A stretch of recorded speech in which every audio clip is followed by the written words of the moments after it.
Welcome back. Today we are going to talk about parentification in narcissistic family dynamic.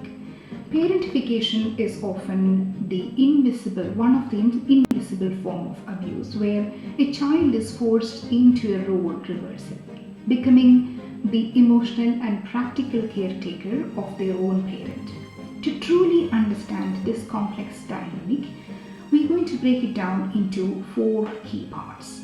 Part 1, we're going to see the definition. And second part, we're going to see how does this apply in a narcissistic family. And we're going to see the long-term impact of parentification.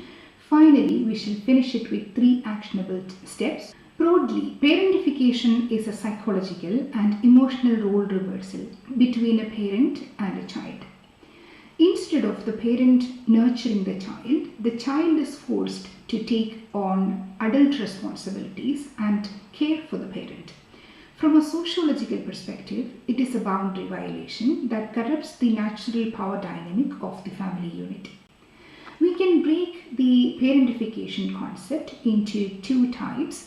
One is emotional parentification, the other one is instrumental parentification. Both of them have serious negative impact on a child's development, but understanding the distinction between these 2 types can help us to see the bigger picture. So instrumental parentification is more visible of the 2.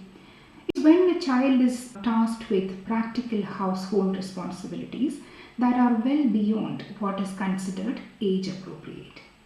While it is normal for a child to have household responsibilities, parentification is different because a child is taking on the role of a functional adult. They are no longer helping, they are providing a primary care. And this form of parentification can, caretaking of the siblings, maybe becoming a household manager, helping with doing laundry, shopping for groceries, etc. So typically those are done by a parent.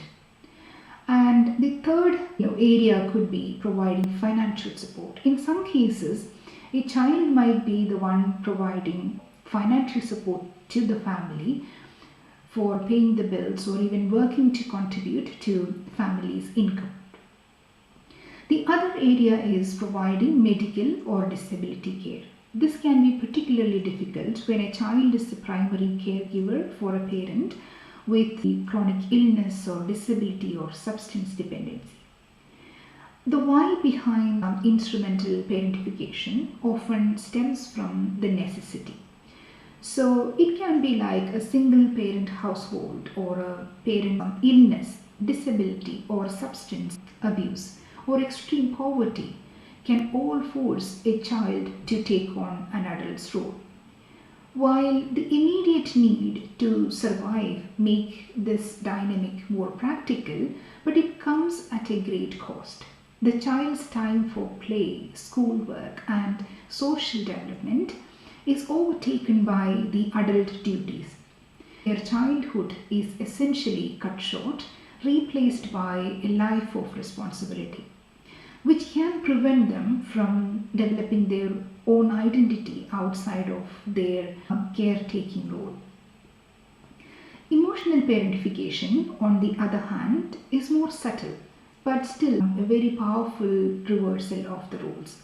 And this is when the child takes on the role of their parents' primary emotional support system.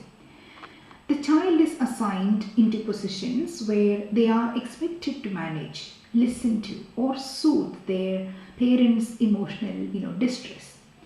And they might be the one a parent disclose about their marital issues or financial worries or personal insecurities.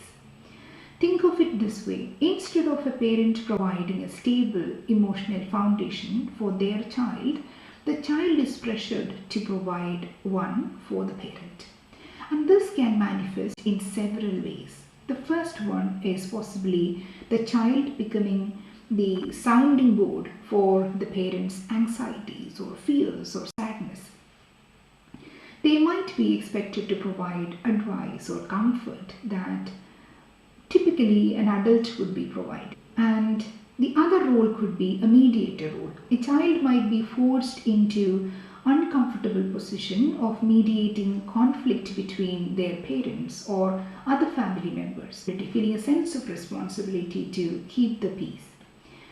The other role could be the secret keeper, which means the child might be burdened with a parent's secret, whether it's about an addiction or an affair or some personal struggles. So this secrecy can create an immense sense of isolation and responsibility. What are the possible reasons behind this dynamic? A parent might be dealing with their own unresolved trauma, mental illness, or an absent partner, leading them to reach to their own child for support, without knowing the harm it might be causing. However, for the child, this emotional weight is an invisible backpack, limiting their ability to explore their own emotions and needs. They learn to suppress their feelings and focus on the parent, which can lead to long-term issues with emotional regulation and self-worth. So, having discussed what is parentification and what are the different types of parentification, let's take a look at how does this apply in a narcissistic family system. Parentification is a predictable outcome of a narcissistic family system because it directly serves a parent's need.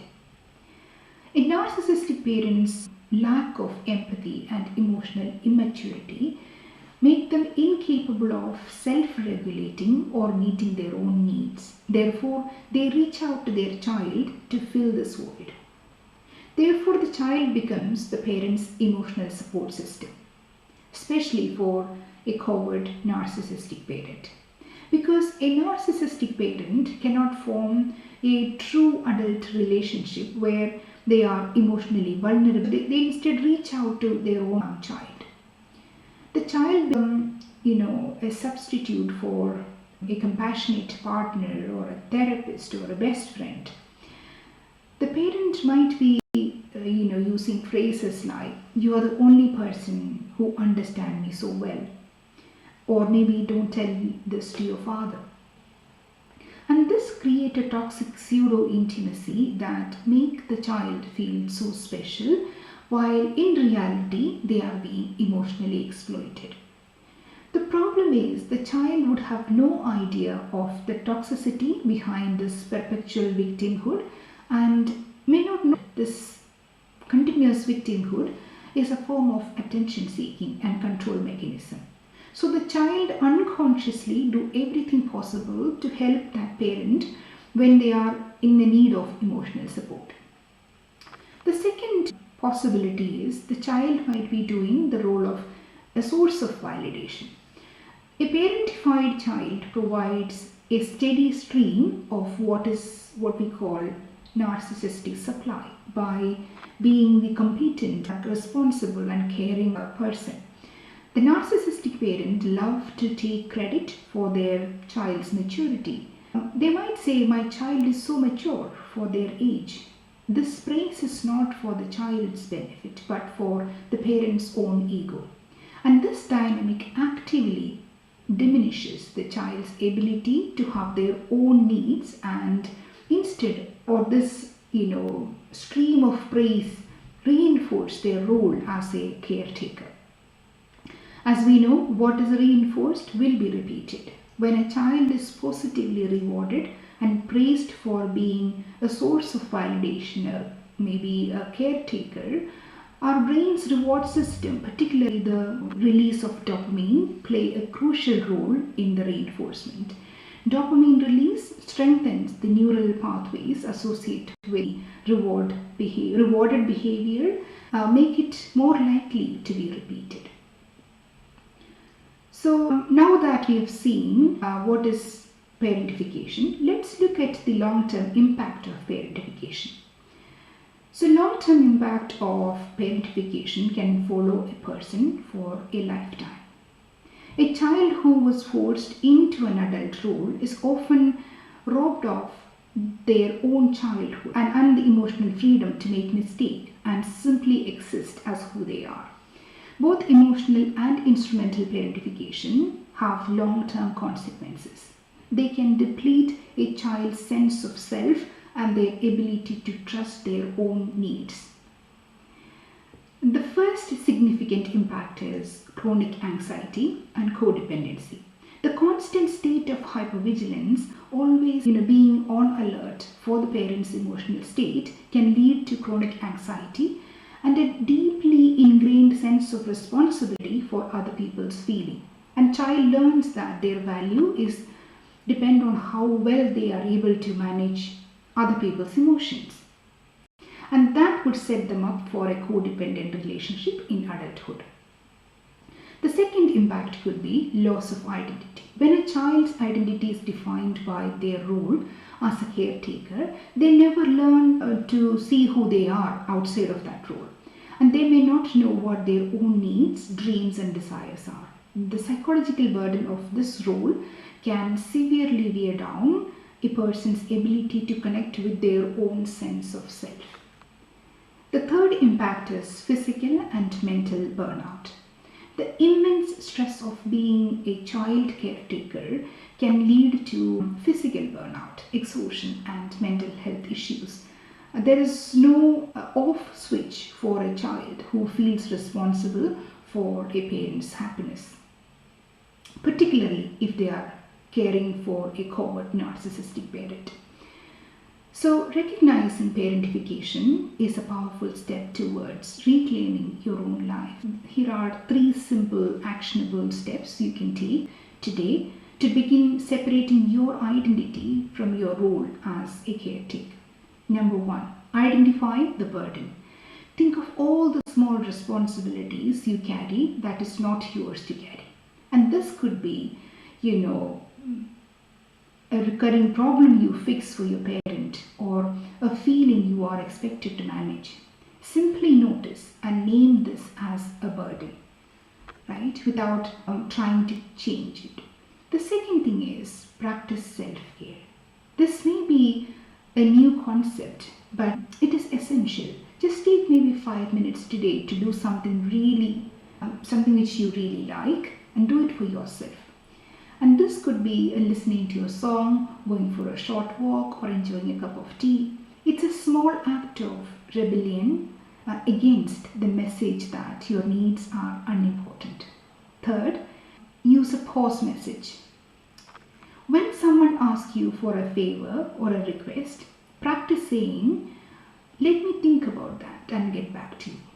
This simple phrase gives you the space to consider your own capacity before automatically defaulting to your caretaker role, even in your adulthood. To summarize, parentification is a form of emotional abuse, I would say, that takes away a child's childhood and forces them into an adult's role. The deep-seated anxiety and codependency you may feel are not a character flaw. They are the logical outcome of a role you never should have done. Recognizing this dynamic is a significant step towards giving yourself the permission to put your needs first. So in short, today we looked at the definition of parentification, and we also looked at how does that apply in a narcissistic family. We also looked at the impact of parentification and 3 actionable steps towards healing. If this video has resonated with you, let me know in the comments, and I invite you to subscribe to this channel and stay with us in the journey of understanding and healing from narcissistic abuse. Check out the description box for details about the additional healing resources like ebooks and newsletter, etc. So it's time to wind up this episode, and I will see you in the next video. Take care.